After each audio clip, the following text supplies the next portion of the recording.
Donc, je travaille la question numéro 3B dans ton cahier de devoirs. Donc, c'est celle-ci que je vais faire en ce moment.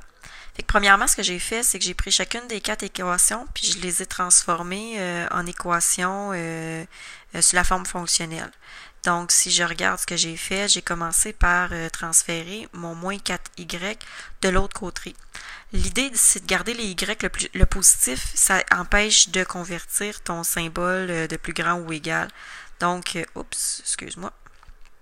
Donc, j'ai transféré mon moins 4y ici, de l'autre côté de l'équation. Ensuite, j'ai divisé par 4 tout le monde pour obtenir ma notation fonctionnelle en noir à l'étape 1. Ensuite, j'ai pris dans l'équation 2, j'ai pas transféré mon y de l'autre côté parce que j'ai préféré le conserver de ce côté-ci vu qu'il était déjà positif.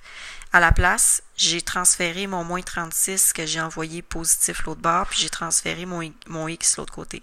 Quand tout le monde est du bon bord, tout le monde et que mon y est positif, en divisant par 3, tout le monde, 36 divisant 3, moins x divisant 3, puis mon y divisant 3, j'obtiens une belle équation de la forme fonctionnelle ici.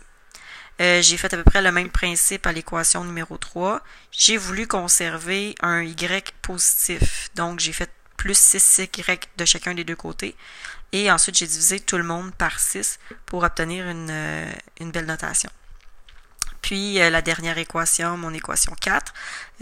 Encore une fois, je m'étais retrouvée face à un y négatif. Donc, en l'envoyant de l'autre côté, je le transforme en positif et je divise tout le monde par 5. J'ai donc mes équations sous la forme fonctionnelle. Je suis allée les placer dans un graphique. Donc, chaque équation.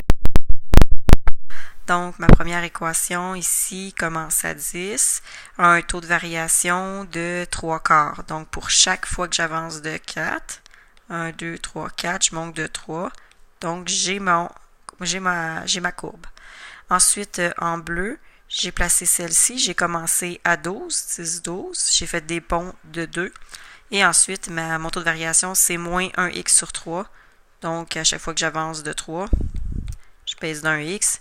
Puis ma courbe, on ne le voit pas tout à fait, là, mais ici, celle-ci, c'est ma courbe bleue. Je continue avec ma courbe rouge. J'ai peut-être du rouge mieux que ça. Bon, parfait. Avec ma courbe rouge, je commence à 2. Comme mon point de graduation, c'est 2. Et puis ici, 5 sixièmes. 1, 2, 3, 4, 5, 6. 1, 2, 3, 4, 5. J'ai ma courbe rouge qui passe par ces deux points-là. Il me reste ma courbe que je pourrais appeler grise, dans le fond. Ma courbe grise, elle, c'est mon crayon à mine. Puis pour faire ma courbe grise, j'ai commencé à 4, 2, 4. Donc ici, ça c'est mon point 0,12, je ne l'ai pas indiqué, je vais l'indiquer. Donc 0,12, ça c'est le point qui est ici.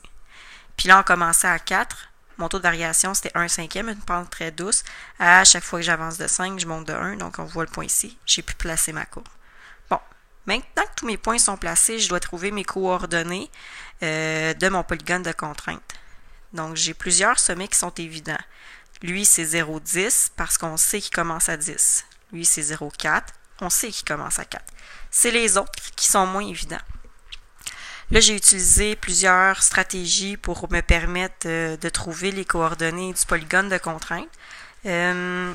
Si jamais tu as besoin d'aide pour les retrouver, dans le fond, moi, j'ai appliqué 2 stratégies pour double vérifier mes réponses. J'ai appliqué une stratégie de comparaison parce que c'était facile vu que j'avais déjà réussi à transformer mes équations ici. Fait que j'ai pu les comparer, les mettre égales, retrouver ma valeur fractionnaire de chacun de mes sommets, puis aller les placer où je les ai inscrits ici. C'était tout ce qui était demandé dans ce numéro-là. On ne te demandait pas de trouver une optimisation de cette fonction-là. C'était simplement de tracer le polygone de contrainte puis de déterminer les coordonnées des sommets du polygone. Voilà!